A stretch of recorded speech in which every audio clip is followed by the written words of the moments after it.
গায়ে হলুদ বা বিয়ে, গায়ে হলুদ, মেহেদি উৎসব, কত মানে এক বিয়ের আগেই যে হাজার ধরনের প্রোগ্রাম থাকে থাকে না।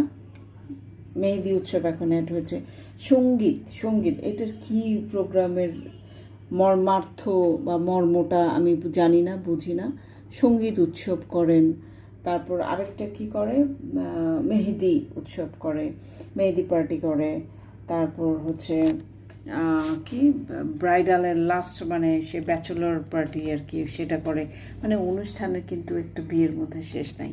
তো অনুষ্ঠান যত বেশি, গয়নাও তত বেশি পড়তে হয়, কাপড় চোপড়ও তত কিনতে হয়, তাই না? একটা ব্যাপার আছে না, এটা দেখার ব্যাপার। একই ড্রেস একই জুয়েলারি তো সব প্রত্যেক অনুষ্ঠানে আপনারা পরবেন না। আবার দেখা যায় যে এক মাসে গিয়ে 3-4টা বিয়ের দাওয়াত, সেখানেও কিন্তু আমরা কি করি, একটু অপশন যেহেতু আমাদের আছে,